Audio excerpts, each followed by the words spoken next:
Maayong pag-abot sa Cebu. Let's go Cebu! Oh my gosh!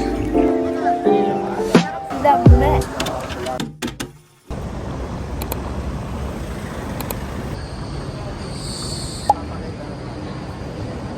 Hi! Welcome to my vlog. Punta kaming ano? Saan tayo pupunta? Cebu! Oh my gosh, ang weird. First night ko na walang braces. Mukha ko nakagano, no? Ito ang aking taga-bit-bit. Pasok na kami. Nakalagpas na din kami sa kahimok-himukan. We passed the test. Now, maghanap kami ng food. Kasi hindi pa kami nag-eat. This is our food. Cup noodles while watching Prison Break. Hey, Ay po, kain. It's 24. we'll wait until 2 hours pa.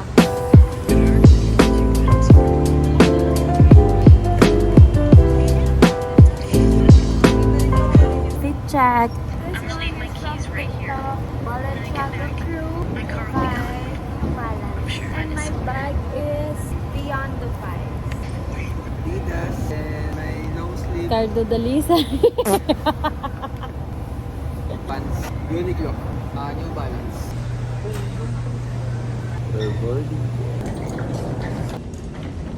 Dito ba tayo? Ay, yun yung kasama natin eh. Sundan na lang natin. Doon na lang tayo sunod. Hey, let's go Cebu! Hey, wala. Kami yung pinakahuli. Kasi panay ang picture namin. Kami yung huling-huli sasakay. As a flight attendant, window seat ako. I'm lucky. It's your first time. my It's first time. my third time. Pero first time with your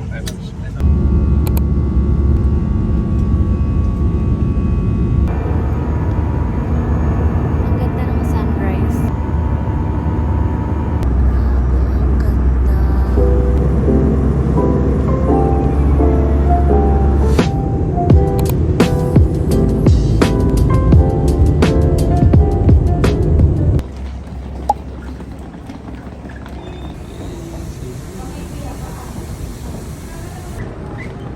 Touchdown Cebu! Mga Cebuanas! Hello po sa inyo. So I changed my outfit. Pupunta muna kami sa Tops. My only problem is my hair. As you can see, ayan daw ang outfit niya. Okay, so tip lang. Para makakamura kayo dito. Basa ko lang naman to. Ngayon lang namin itatry. Oh my gosh, ang init ng init dito. Ang init ng araw. Ano? Para daw makatipid kayo is mag-bus kayo. Meron namang my bus dito going to SM City Cebu. Tapos from SM City Cebu is dali na. Madali na mag-commute. Doon na kayo mag-grab. Itatry namin siya if effective. Daniel Patilla. Ayan, ito yung my bus na tinutukoy ko guys. Dito yon. 50 pesos lang siya. We're here na. I'll show you my outfit. Sabi ko kay mama, pupunta ko ng SM. Pero hindi ko sinabi kung saan. Kaya, andito ako ngayon sa SM Cebu. Hi Ma, if you're watching, I'm here na. We're here na sa Cebu IT Park. I think ito yung parang BGC style nila dito. Kasi kung makikita nyo, puro buildings talaga yung nandito. If pupunta kayo dito, sakay kayo ng Lahug. Kaya naman kasi kami dumaan dito. Nahanap namin yung terminal ng papuntang Tops. Yan ang aming first destination of this trip. So, pag nakita nyo itong Ayala Malls na yan, turn right, and then sa likod nitong building na to, dun yung terminal. Para kami mga batang naliligaw. Believe in our It's part of traveling, diba? Yung bus na hahanapin nyo.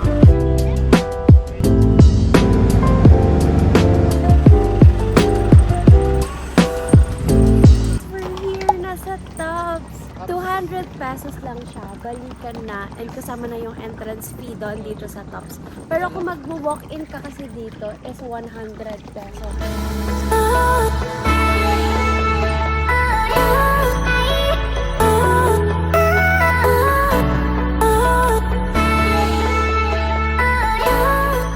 Wow!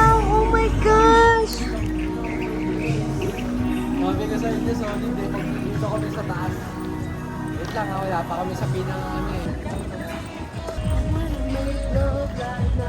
Nandito na yung overlooking. Malapit na kami guys. Para siyang antipolo. Parang little antipolo. Better than Antipolo. Malaki po siya sa antipolo guys. Yeah. Ay, wow. Ang ganda.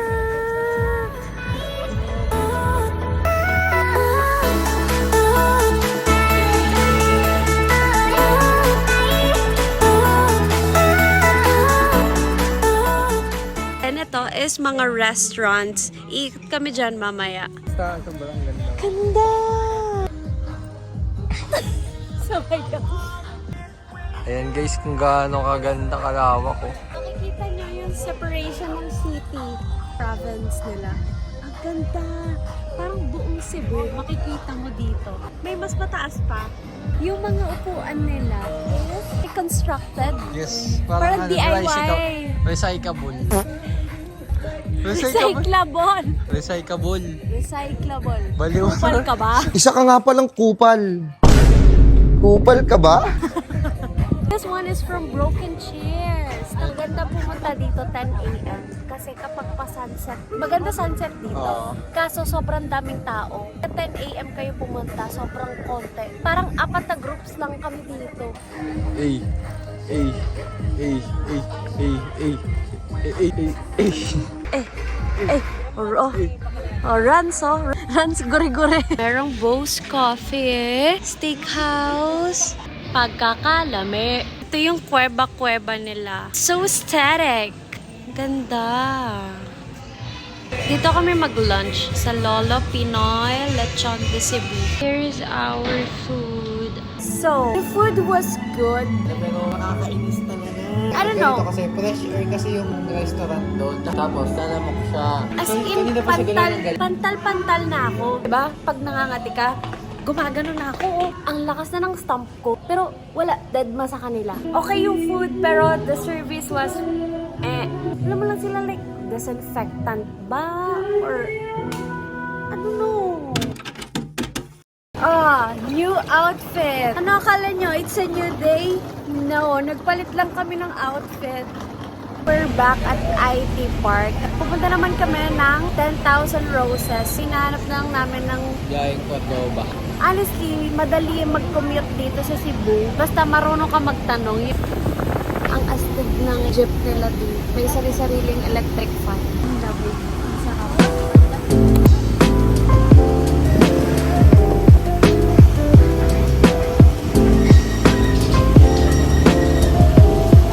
Pagod. That was a long ass ride. Pinaba kayo, sakay kayo ng tricycle. 25 pesos per head. May assignment ka sa akin ah. Pabilangin natin. Bilangin mo yan isa-isa kung 10,000. Bibilangin Ito na yung entrance. La Vie en Rose.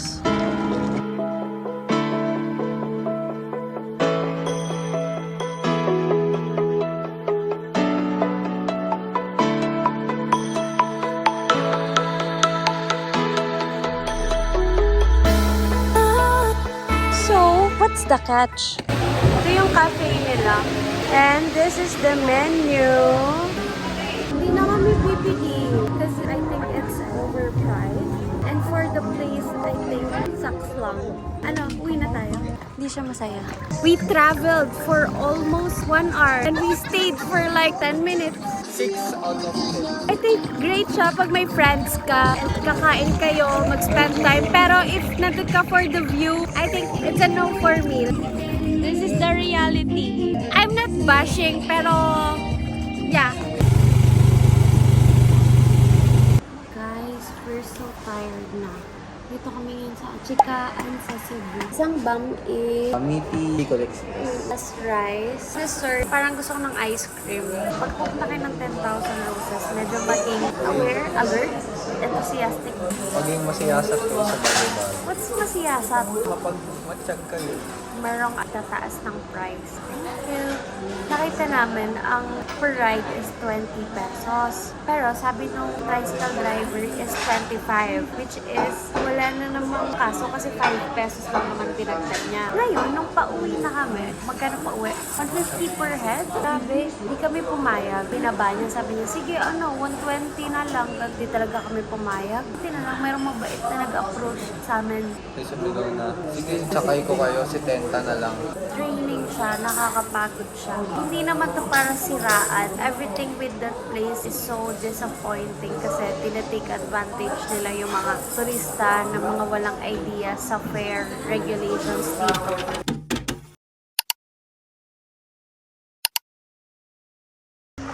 We're gonna see the whale shark.